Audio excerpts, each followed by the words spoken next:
When Mazda first split from Ford, they moved pretty quickly to establish themselves as a properly independent manufacturer and released some very nice looking and generally very good cars like the 6 and the 3 and the much anticipated MX-5. And then it all kind of ground to a halt. After a flurry of new model activity, Mazda now find themselves in the cycle of facelifts, starting with their much maligned double cab bucky offering, the BT-50. We travelled to a game farm north of Pretoria to sample the latest version of a 4x4 that hasn't always been spoken about in the politest of terms.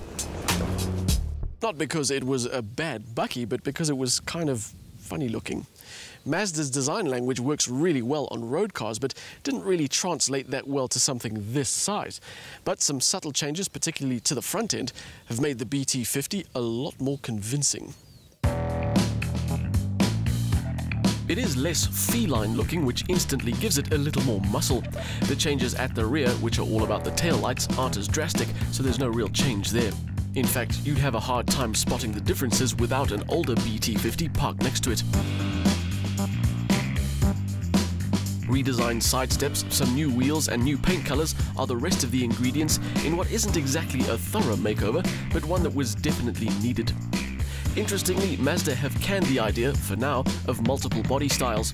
The BT-50 will only be available as a double cab. Mazda are thinking of adding a club cab to the lineup later in the year. There are some changes on the inside too, although it's more about spec than design.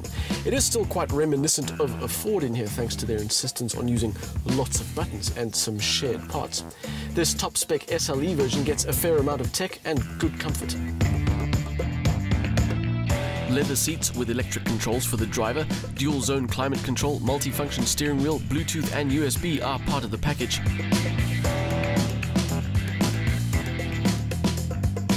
There's a good sense of space for front and rear passengers and an overall sense of good quality as far as materials are concerned. Some interactions in the cabin leave a question or two about the build quality though.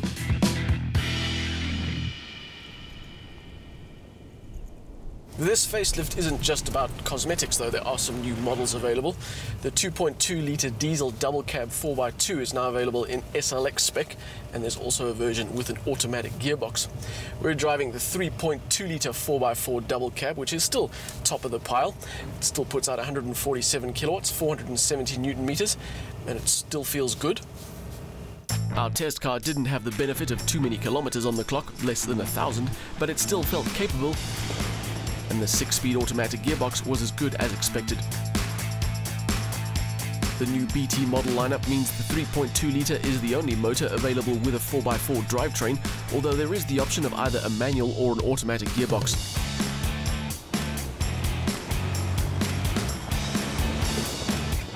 The smaller 2.2 litre diesel motors are only available with two-wheel drive, and that means they'll have to do without the benefit of the BT's all-terrain talent. The underpinnings of the BT, the chassis, the suspension, the all-wheel drive system, that remains unchanged, but that's not a bad thing because it's a system that it shares with the Ford Ranger. As far as we're concerned, that's a car that's proven itself again and again in real off-road conditions. So in the BT-50 you get the same sense of confidence, the same ease of use, and that same idea of conquerability that you do in the Ranger. The short 4x4 track we tackled provided some genuine obstacles, and the BT had no problems dispatching the lot of them.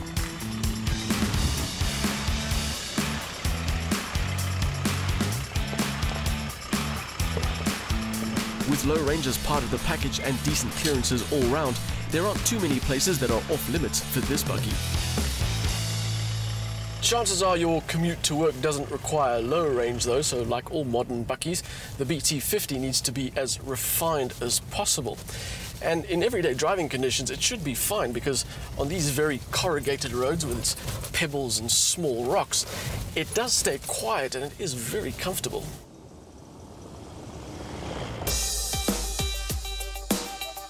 It is a very nice thing to drive this, but after a while I got a distinct impression. Mazda have facelifted the BT out of obligation more than anything else.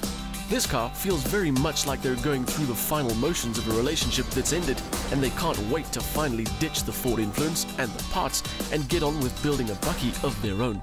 And I look forward to that day.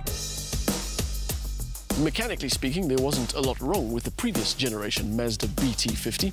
Had a decent motor with good off-road performance and acceptable road manners. The facelifted version keeps all of that, but now adds styling that is less offensive and an interior that has better spec and comfort. And although as a package it's not quite a match yet for the Hilux or the Ranger, it's most definitely a step up.